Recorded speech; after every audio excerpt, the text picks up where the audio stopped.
Women have the power to transform this world. We can end crime and violence if we all agree to do one thing: share.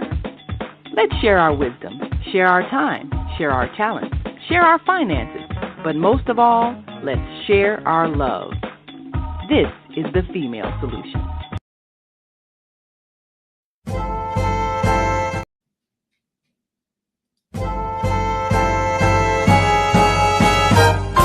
You're here, I'm pleased.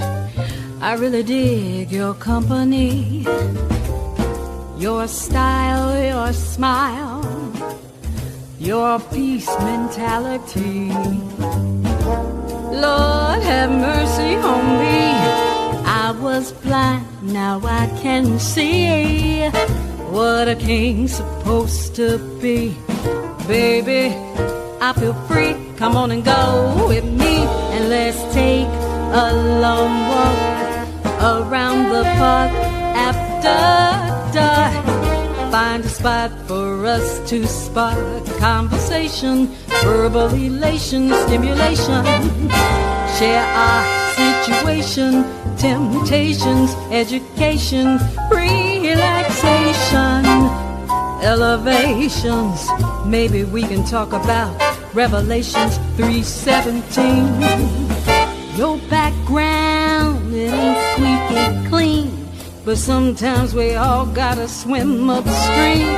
You ain't no saint, we all are sinners, but you put your good foot down and make your soul a winner. I respect that, man, you're so fat. Hey, good morning, good morning. I was about to sing my way right into you today. Man, you're so fat and you're all that. Jill Scott knows she was writing that song, and that's why I decided to cover it and put it on my album.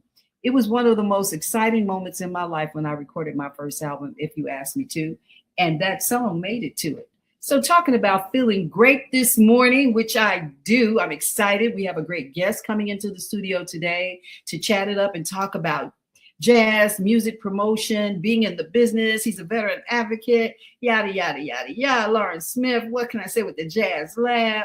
He's that guy. And I want to stop in this moment and reflect over this past weekend and what's been going on, and just send my sincerest condolences to the Jackson family for the loss of their giant.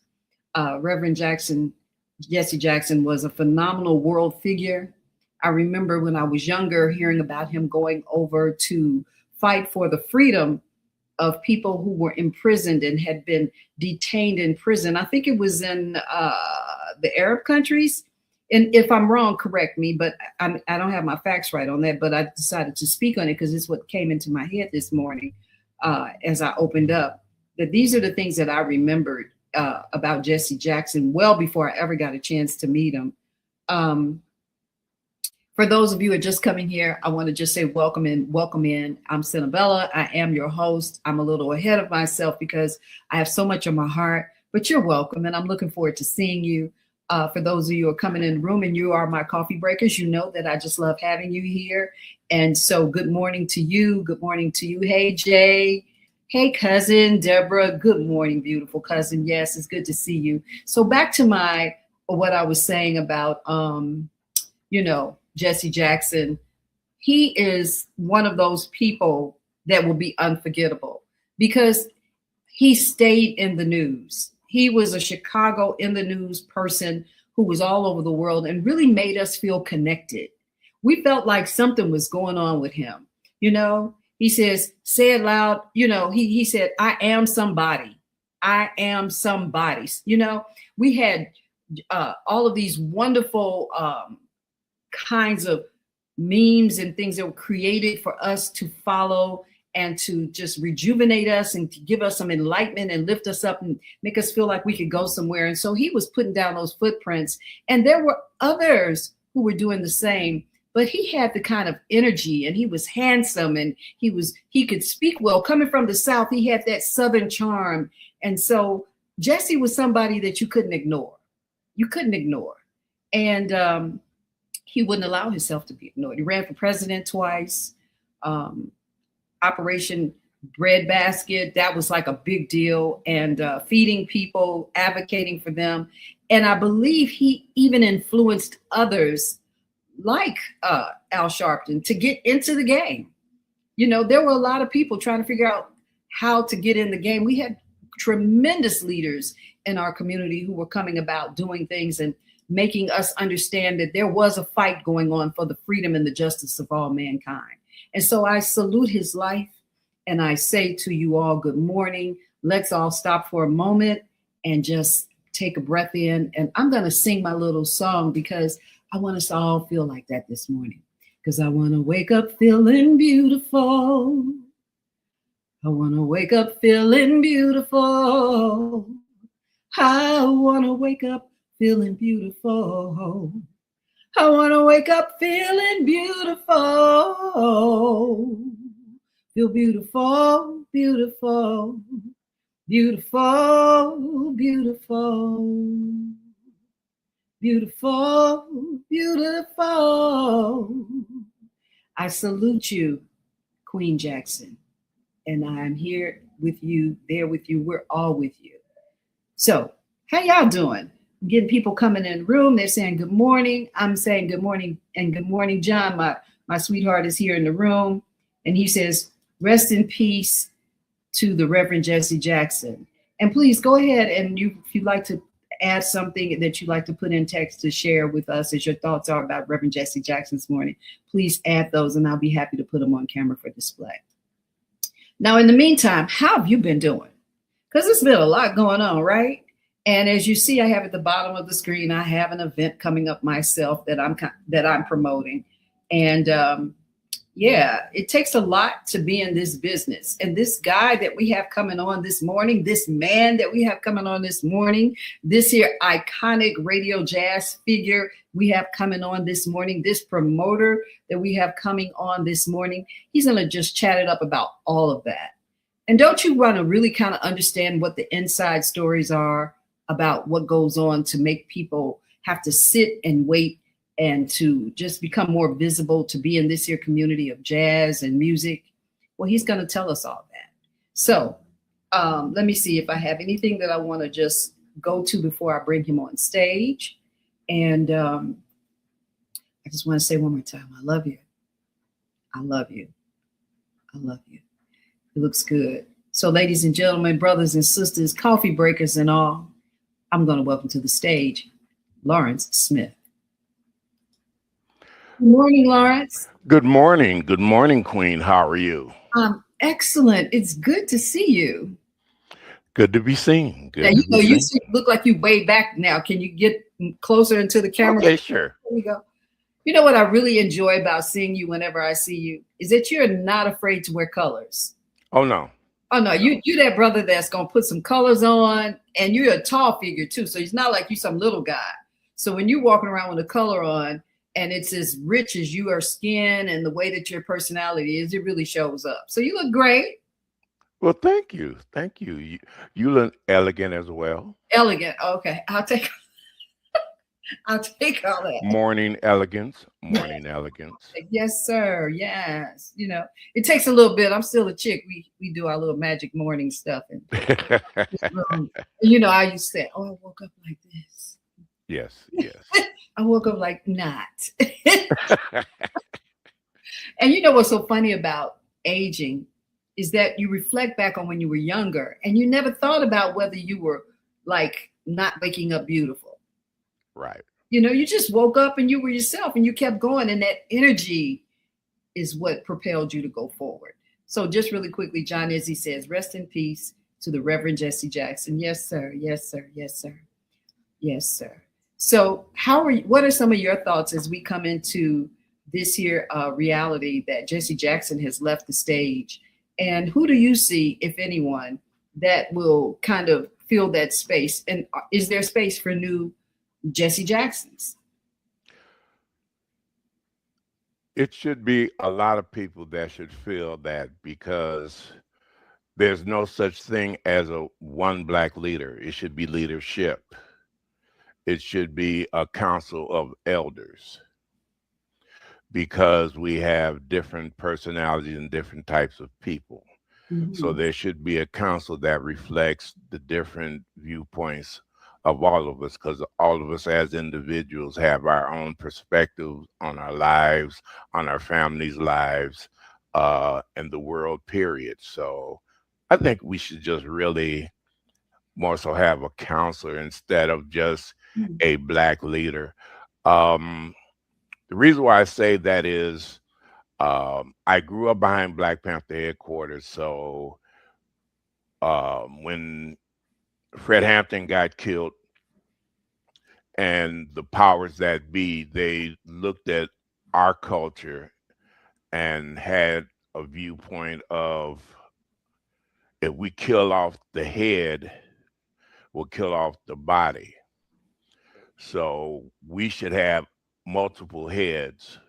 So that way, if one gets struck down, everybody else can make all the positional movements to stay protected. So that way, this movement can continue to go forward. That's interesting that you say counselor. Good morning, Grand Rising, beautiful Deborah. Move around with Deborah. She's one of my broadcast mates here on Female Solution. She says, Grand Rising, beautiful. And I'm going to take that to mean both you and I. Hey, we both beautiful. Reverend Jesse Jackson would also talk about the love he has and we should have. Think about it. So he was promoting love, something that we know is one of the highest vibrations and inspirations a person can have, right? True. And then John Izzy says his presidential run will be what I'll remember him for. Keep hope alive. My first introduction to the Reverend Jesse Jackson. The first time I'd ever seen someone like me do something like that. And he's young. And the reason I know is because he's my son. You know, children always surprise you at what they know, what they've been paying attention to, right? Yes. So I think if my children were to come and talk about me, they would talk about how I would scramble them out the bed and make them go over to Operation Push to meet Nelson Mandela, right? They would talk about those kind of things. So that's advocating. That's in action.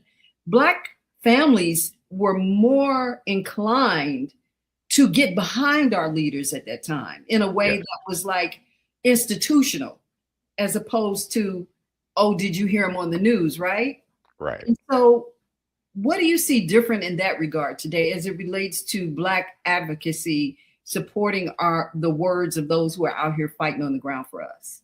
Or and who are some of those people that you think really are fighting on the ground for us? Well, I'm 68.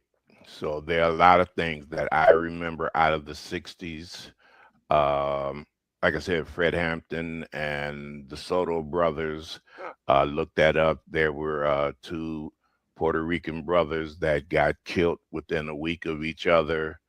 Their father was a community activist, and the powers that be again sent a message to the father that, you know, we still think that we can control this, even though they didn't. Mm-hmm. But the 60s were a time where they were attacking a lot of our Black leadership because, okay, you're talking about Malcolm, Medgar Evans,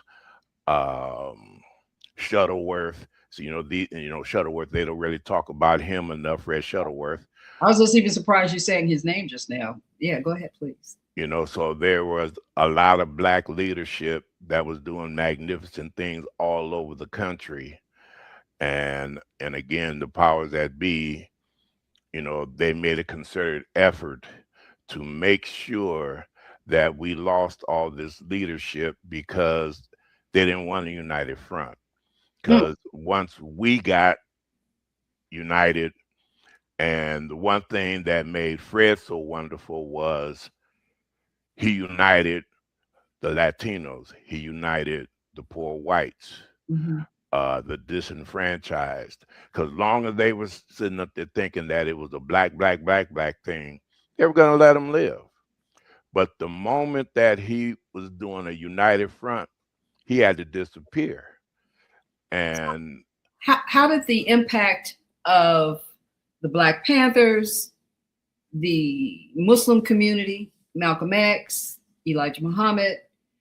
How did those things, there was like a hotbed of activism on the ground. Oh man. Oh yes. Yes. It was in our music. Yes. And so from the contemporary stand of music, what was the music that was heading the charge? Curtis Mayfield. If you remember all the stuff that Curtis was writing, We're a Winner. Oh, wow. My big brother used to, we're a winner. That's right. I wish we had that song I played. Oh my God. That's a great one. You know, We're a Winner. That album where he had the yellow walking suit, I'm from the other side of town. Curtis spoke to the environment. Curtis spoke to the temperature of the room. It was, like I said, it was a lot of great music. Donny Hathaway was writing great music. Marvin, had to fight through Berry Gordy to, release the music that he wanted to release. Because remember, after him and Tammy Terrell, when Tammy Terrell died, he went more into talking about the political structure. Mm-hmm. And sadly, for a lot of our Black leaders at that time, they wanted to be comfortable. But for us to start what Gil Scott Heron said, the revolution will not be televised, you can't be comfortable, even now. Even though as you speak of this, even while you speak of it, I think about today on the ground, the supportive music and poetry, spoken word. Oh yeah. Even the gospel has transformed into activism to the degree in which it can, right? And but so it had to. Music plays a critical role in it. Let's right here just want to acknowledge Dr. Lateef. In the 1960s, leadership rose from the youth. Reverend Jackson rose to leadership in Greensboro, age 18. Who are the young leaders among us today? That's a good question. Who do you see as young leaders among us today? If nothing but local, if you don't know anything, know of a name nationally that you would point out.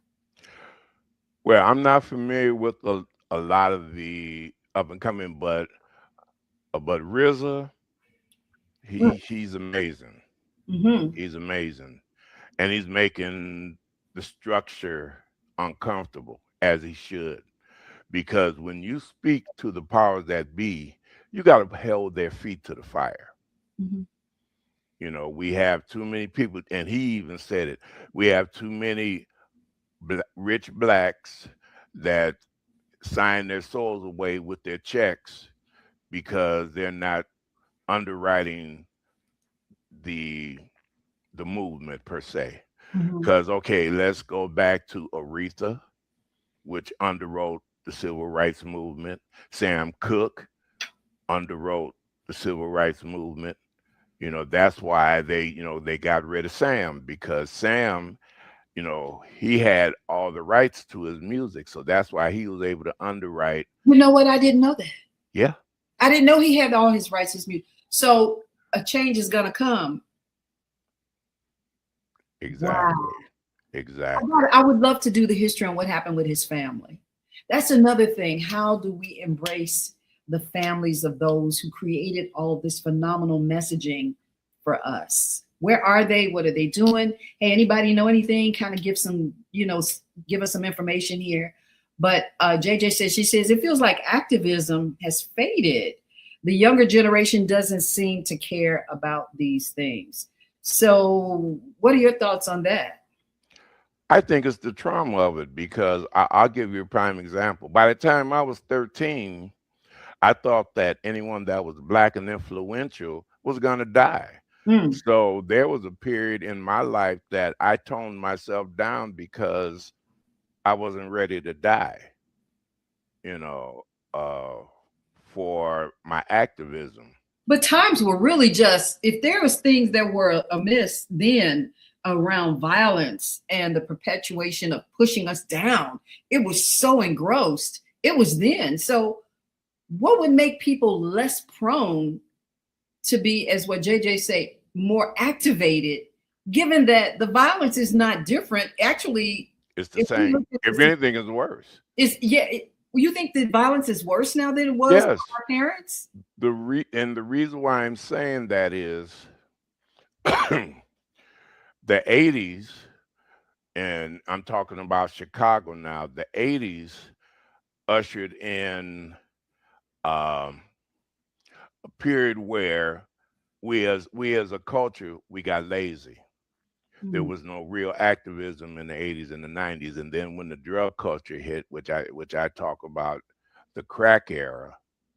When the crack era hit Chicago, I'll never forget. It was 1983, the summer of '83. I was working at was Chase now, but when it was First National Bank of Chicago, that was my first job when I came back out of the Air Force. And I used to work on the ATM machines. I used to balance what these are called the audit rolls back then.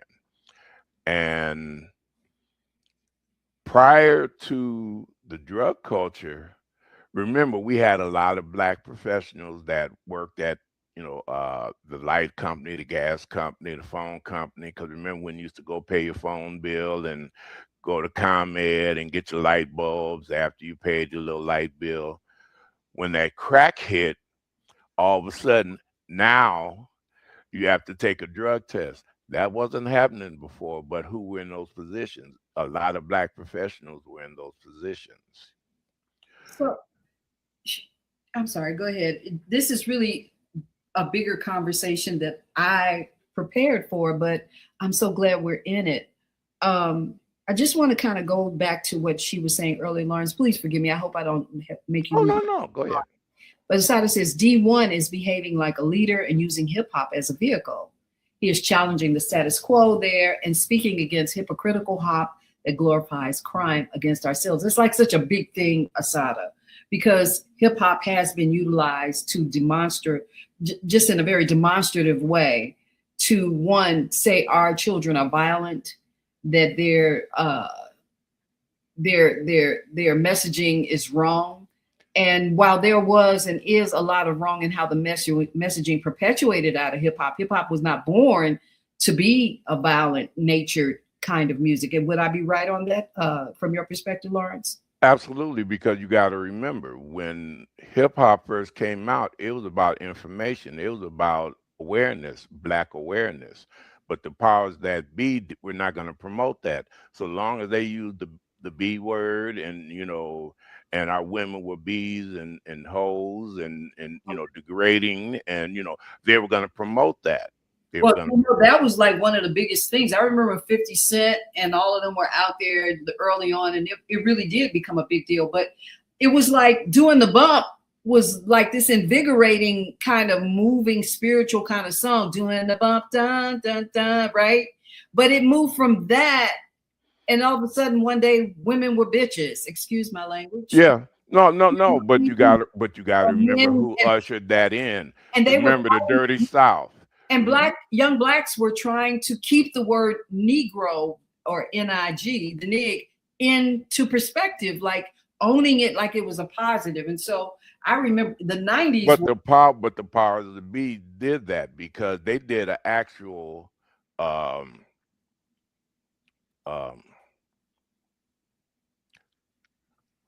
document. That's what I was trying to think. Documentary.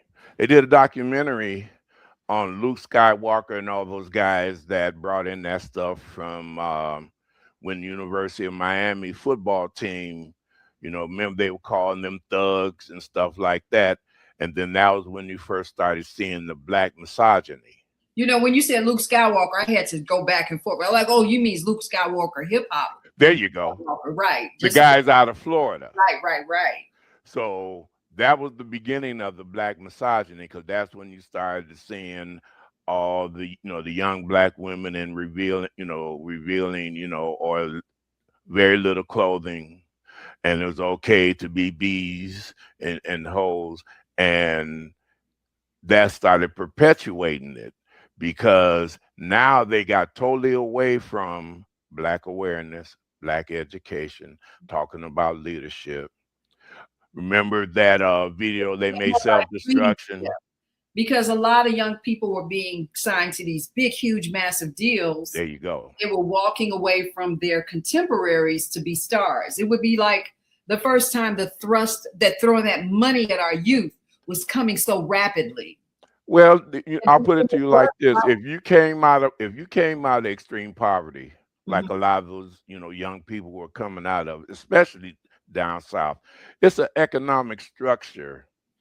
So if they can run into young men that had a talent to be able to rap, they threw that money at them, but they said you're going to have to rap on our terms.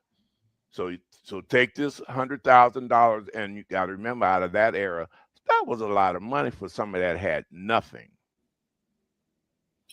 It's always a So lot of money because we've always had nothing. Either we step into things with our pants pulled up and a belt on and understand what we're doing and won't be swayed by this persuasion of money and stardom, and we're really in it to activate messaging and to provide leadership to our people, and that no matter what your platform is, or we're not in it. And when I say we, that means all across all cultures. There's the dynamic part of what's going on today, which is different in many ways. Not that it wasn't that there were not the Hispanic community was not leading their own charges, because there was that, there were a lot of things happening in their communities as well then, right? exactly, yes. And so if we really embrace our history, the American history of what's going on in our country, then we can understand Jesse Jackson better. We can understand Al Sharpton better. We understand all the different configurations and the makeups of how those people looked, how they dressed, what they spoke about, how they lived, some of the traps that were set for them, the women, the men. I remember in All of Detroit, it. the mayor that started using crack, and the Oh woman yeah. Rashida who told on him. There were just so many Well, things. Marion Barry out of DC. I look at things globally. I haven't thought like an American in 40 years because after traveling overseas, I have a global view. I don't have an American view because the American view, they want you to stay stupid. They want to stay to keep you misinformed. They want to keep you ignorant, not knowing. Ignorance as far as not knowing. The other thing too is we lost that sense of love, of self-love, because okay, the music out of the 60s and 70s, we were in love with each other. The Hmm. songs were about love, Yeah, embracing. yeah. You're talking about um, Marvin Gaye, the Stevie Wonder. Temptations, If Stevie you Wonder. come back My to me. That's my favorite song still is "Hey Love." hey, Yes, indeed. See, Lord. that's All of one. that, all of that, all of that. "Swept for You, Baby" by Smokey. So I'm growing up in a household where my older siblings are singing these songs. They're competing in That's right. contests to sing these songs. So the messages were really getting out there. And that sweetness did kind of put safety in our community, because men and women were both romanticizing that unit of love. We And, were in love with and being in love. yes, because it was probably the you first know, time I think we were freely expressing love. and That was the and time when there was nowadays, more expression of the love. What do you all think? Do you think there was more expression of love back in the 60s and 70s and 80s? What happened in the 90s too? There seemed to be like we were moving ahead. And that's probably a lot of activism, in my opinion, wasn't really going on. I remember in the 90s, it was like you didn't feel like there was a thing called prejudice at that time. For me, well, it was strong. required, I still saw it. required. Well, I was in the corporate sector in the 80s and the 90s, so I saw a lot of the, I'll put it like this, opaque racism. You see how I phrased that, opaque Mhm. racism, because at that time they couldn't afford to be racist like they were in the 60s and 70s. They cloaked it better in the 90s going into the 2000s. It still was there, but people like me, I made them uncomfortable because work places like working at a bank, working in the insurance companies, um, the way that we got hired and fired, and then they would use some of us against each other because one of my favorite statements I tell people all the time is even Jesus had a Judas. So I think out of that era more than anything else, they used us against each other so that way they could say, well, see, it isn't us. It isn't us that are firing you. Your own people are firing you now. Mm-hmm. So it was, again, because of that drug culture, our morals, we we started becoming morally bankrupt because honestly, that crack was like from the pit of hell. I never saw people act the way they acted with people that were strung out on that stuff. They were making money so quickly. Dr. Latif says corporate success quieted college educated Black people. Exactly. Crack crushed the spirits of uneducated poor Black people, and that's how the movement was stifled. Now, now we're speaking of like 90s crack, 80s crack, 70s. Crack came out what, the 70s? Well, crack was on the East Coast. It didn't hit Chicago. Was the last city to get crack. Crack was already, well, when I was in the Air Force in the 70s, it was on the West Coast because crack came out of freebasing. So it was huge on the East Coast. And even if you remember the song that Steely Dan talked about, people in the snow making snow angels because they were so high. Oh my God, I never heard that. Well, see, I'm a big Steely Dan fan. Making snow angels because people, so snow referring to cold. Yeah. Oh wow. Wow. You so know, it also speaks to how the transformation of messaging was also included in other cultural music. Oh yeah. Well, Steely Dan, the reason why a lot of the powers that be that didn't like Steely Dan because they spoke in metaphor. So if you weren't like a poet, say I'm a poet, I write poetry. So okay, so I'm gonna have you do some of that. You know, so musicians that were strongly metaphoric, I gravitated to them like a butterfly, like a moth going into the light, because they were smart enough to know that they had to write this song metaphorically to get their point across. Like Todd Rundgren, Hello, It's Me, the one that the Isley Brothers redid, but the original version was by Todd Rundgren. And Todd, his all right, that was a commercial success, the song, but then his second album was very political and they shut him down. So I'm gonna kind of like go here real quick and say I need to go to break for just a quick minute, and then I'm gonna come right back. But I want to kind of touch on what you were saying about I lost my train of thought. I'll have it when we come back. Let me there's so much to this conversation. It's much more there. The entrails are much deeper and broader. Lots of rabbit holes. Lots of rabbit holes. And I think that's one of the things I always love about our conversation. There's a lot of rabbit holes that we get into in the conversation. So people are subject to what we would talk about if we were on the phone or talking, and if I ran into you or something, you know. And I love conversations like that because they are the meat of who we are, our behavior, what we seek out when we are with people and all of that. But just to take a quick break, please, people, we'll be right back. I just want to kind of give everybody an opportunity to know what the Female Solution is doing here. And so I'm going to display really quickly a couple of the sisters and people who are here on the Female Solution and give you some insight to who we are on the Female Solution. I'm saying all that, look, and I haven't even gotten there yet, but I'm trying. Here we go. Let's go.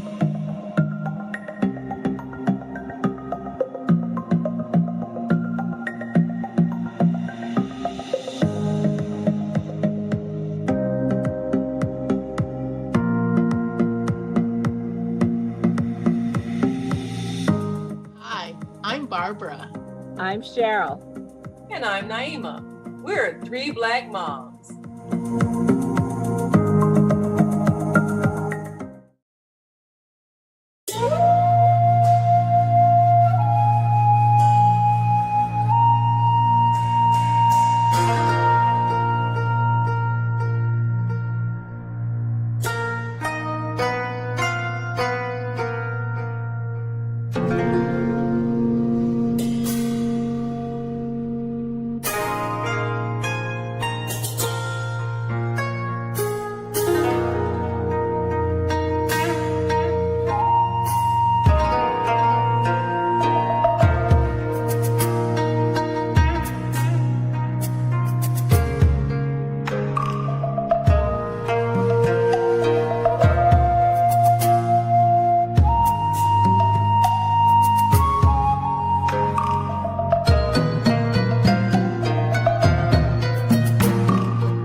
So we're back, and we have the fabulous man. This guy is a conversationalist, and he's doing some fantastic here in the city of Chicago for so many of us. I want to welcome back to the platform on the stage, Laurence Smith, the jazz lab guy. And that guy, the jazz promoter, the educator, the person who helps us to rise above the crux of what's happening to keep us down in the community of jazz. And there are others like yourself who are doing the work, who are longtime veterans on the radio and now on the internet, and who have been doing things. And I salute you for what you do. And to have this conversation with you, it's like, I understand you're a historian, and you have the chronicles. You have you came with the information. You came with this information. You really are a strong stereotype of what I can say a political and critical person in radio. And how has that been for you? Talk a little bit more about how you see what's on the ground in music and how that is affecting your life and the lives around you. Okay, well, my musical journey really started with, everybody on my mom's side are jazz musicians. So if you're familiar with L.D. Young, that was my mom's second cousin. Really? And Sonny Cone, that played with Count Basie, he's originally from here. That's my mom's first cousin. And everybody on my dad's side were gospel. My grandmother literally raised Milton Brunson and the Thompson Community Singers. I sang with George Mays in the Voices of Praise, but I was in the studio at 15, 16 years old at Brunswick with Carl Davis and all those guys there, General Crook and all those guys. So my brother did shows with D. Clark and Major Lance back in the day. So music and really sports have been a big integral part of my life. I DJ'd at 16. I used to do club sets at Malcolm X College before I was old enough to be up in it, but because I was tall, I had a heavy voice. You were that guy. I got you. Yeah, you know. Probably were after you too. I get it. I get your definition, your description. Yeah. You know, so I'm gonna be nice. Be yourself. We all grown, and if we're not, we're gonna get there. It's gonna be all right. Yeah. But Richard Steele was my mentor that got me in the radio. Wait a minute now. I think and actually, he's the one that got me over to HBK. He had been trying to get me over there about 20 years ago, but and you know, Bella knows that I worked at WGCR.US. That's when I started doing internet radio. Mm-hmm. And my show transitioned into the Jazz Laboratory, which I shortened into the Jazz Lab. Music for me has always been therapeutic, because for most people, music takes you to a place. It takes you to good times, bad times, overcoming things.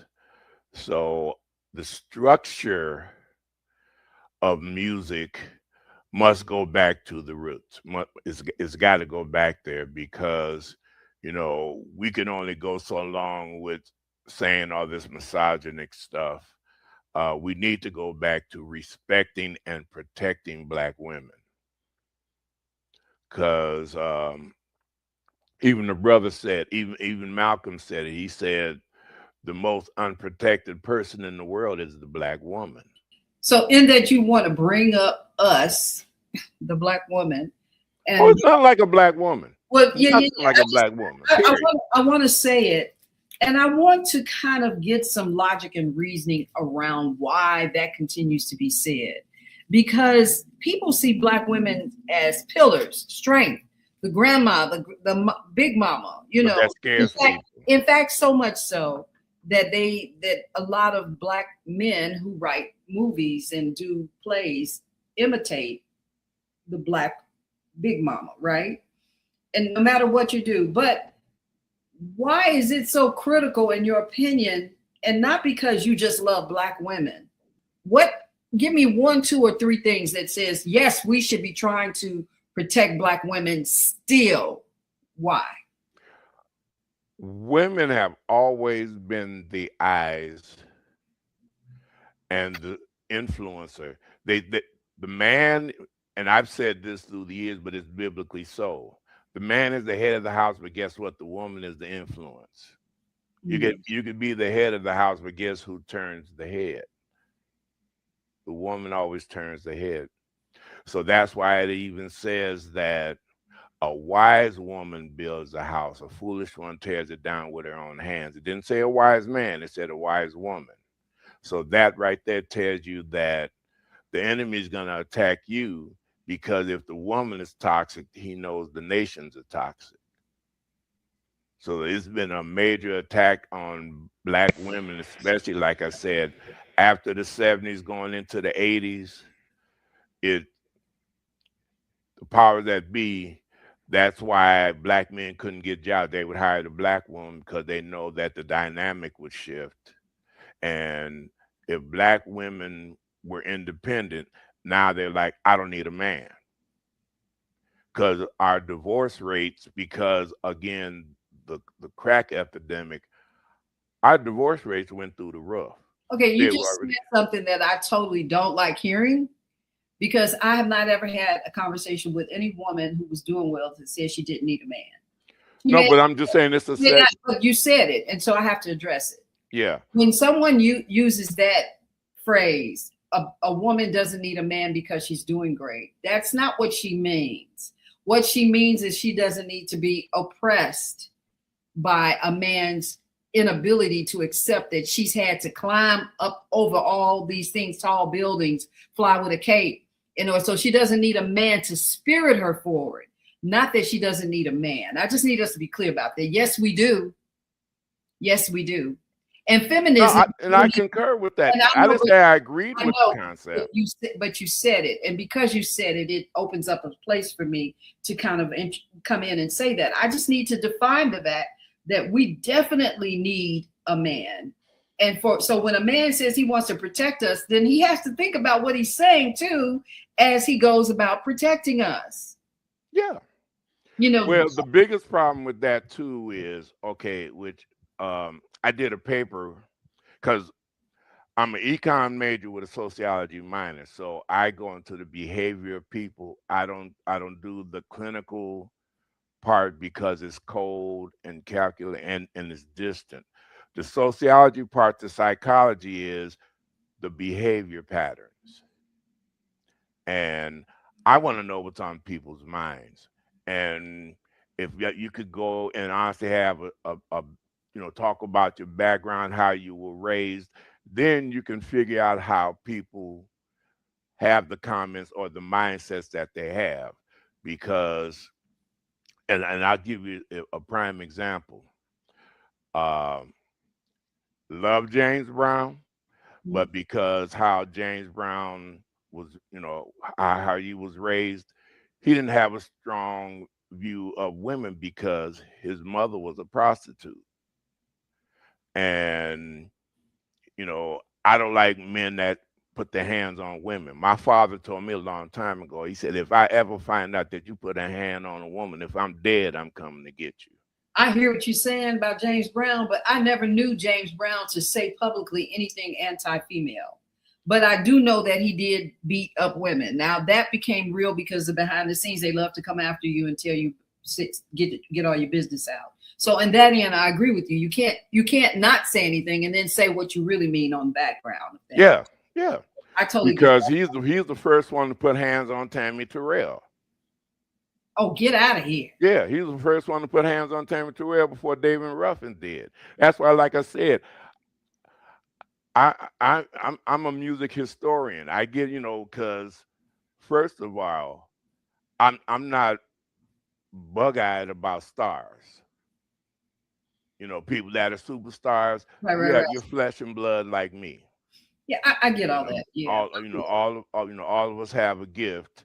It's just that some of us were more fortunate to get more exposure. Mm-hmm. Mm-hmm. But guess what?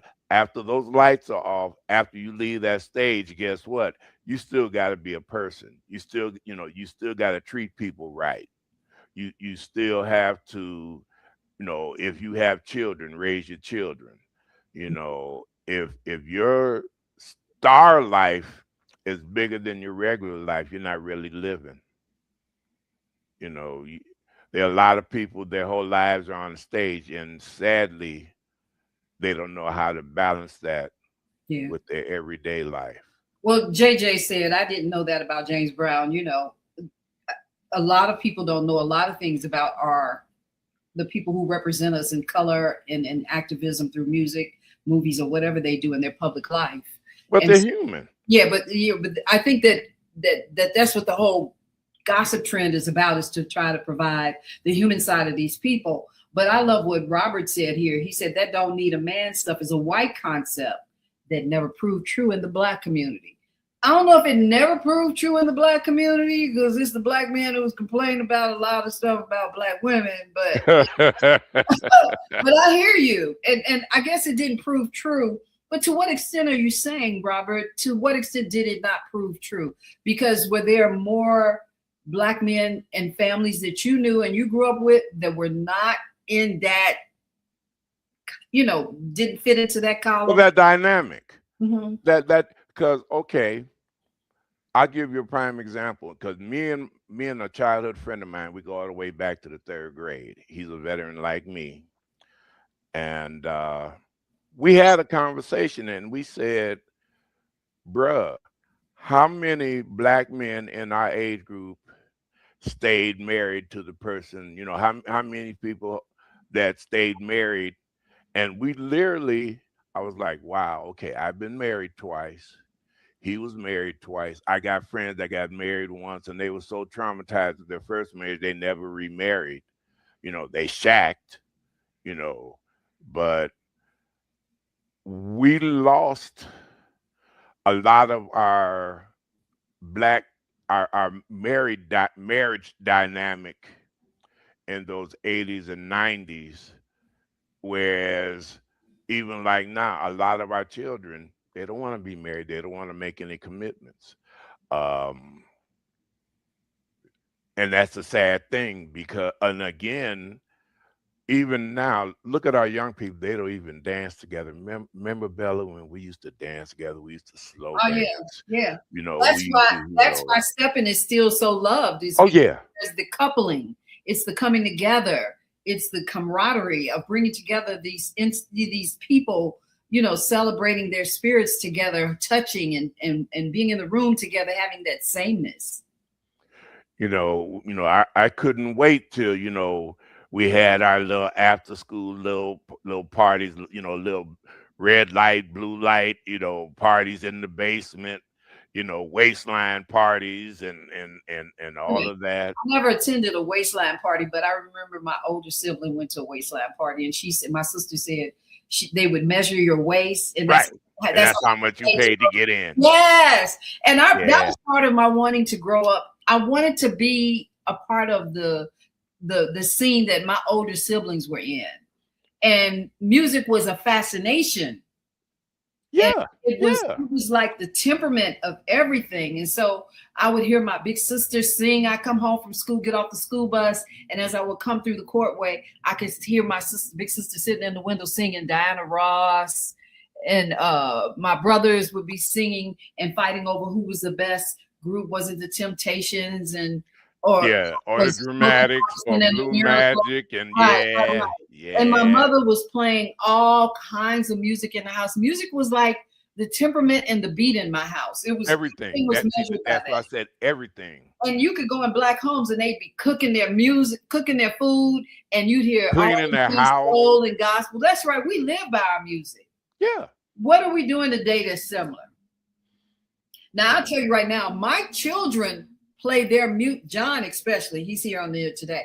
I dropped him off in college, and he put down his collection of music, and all of a sudden I started seeing Donny Hathaway and all kind of people that I'm like, son, when did you get into all of this music? I was in shock. And to this day, not only is he a dynamic singer, but he is really a carbon copy of what we're talking about. You know, cooking and singing and doing But see, everything. you were one of the blessing with you, Bella, is that you stayed true to the music. And just because your children got caught up in what their buddies listened to, guess what?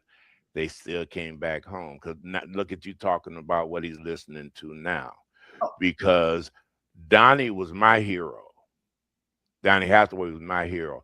Actually, my favorite album to this day, and I still wear it out, that album with him and Roberta Flack. You Got a Friend.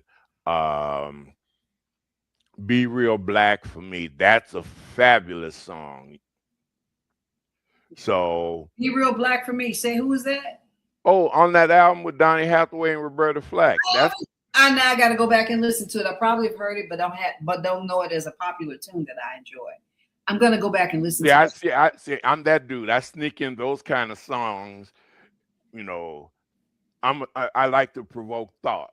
So My son John was singing Donny Hathaway, "Someday We'll All Be Free," and that's how I got into it.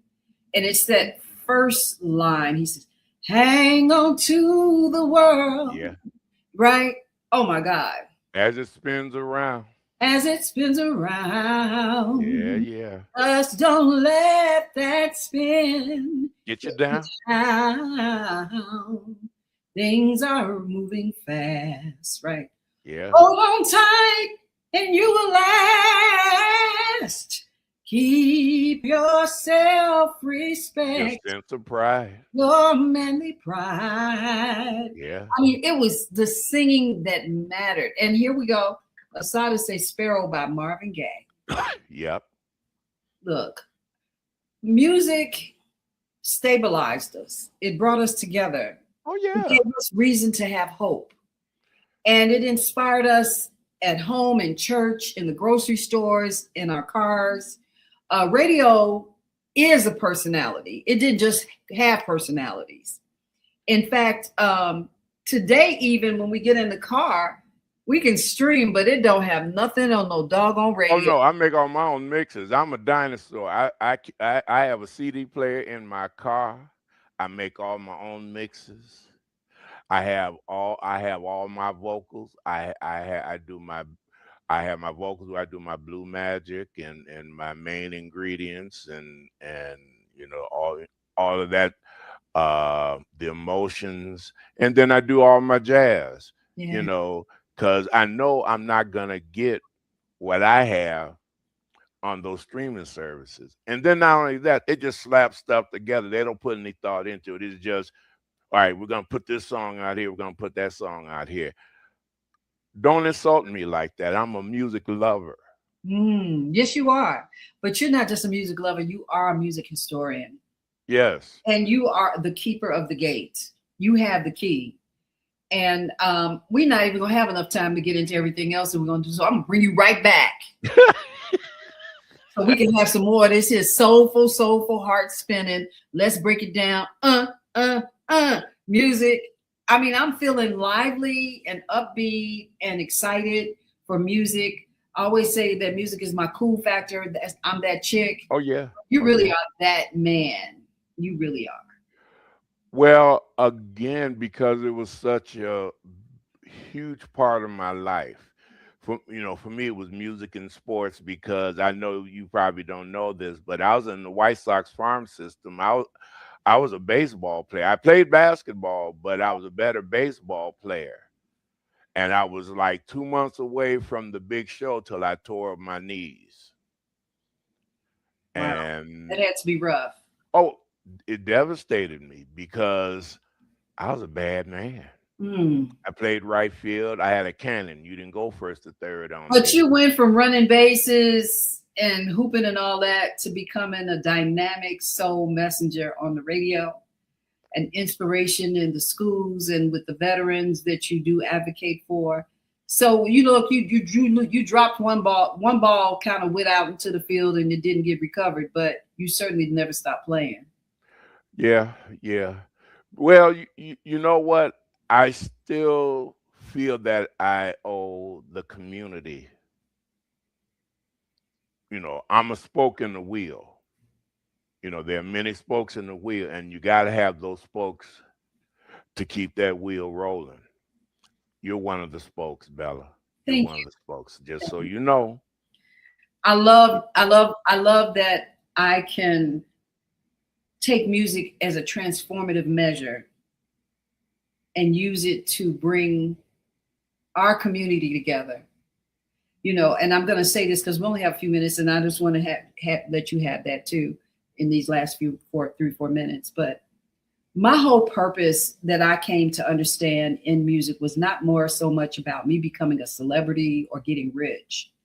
When I realized the disparity that was placed upon me in understanding that the dynamics of a lack of real support monetarily from this city, that we create all these dynamic reasons why people come in and out and come into our room to listen to us, it just wasn't there.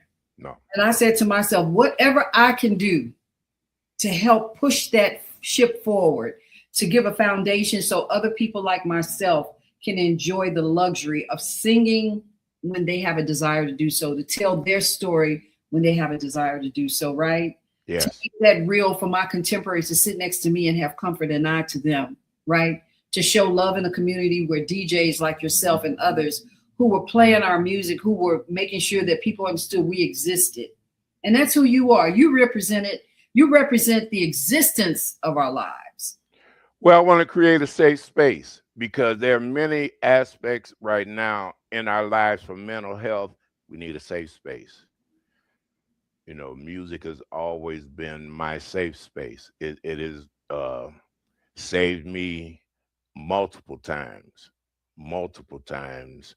for my dark periods in my life. So we got to have it. We got to have it for our young people. We got to have it for our grandchildren. We got to have it for everybody that's coming behind us. We got to leave a music legacy because they're trying to kill it off of us. We got more white people listening to blues than our young people. Our young people don't listen to our music from the 60s and 70s because sadly a lot of their parents didn't play it. Because I look at our children now. Look at how their parents are and what their parents listen to. You're talking about we have a segment of grandparents now that are in their 30s. So if they didn't listen to the Marvin Gaye and everything they listened to, sadly, not all of them, but enough of them, they listen to sampled music.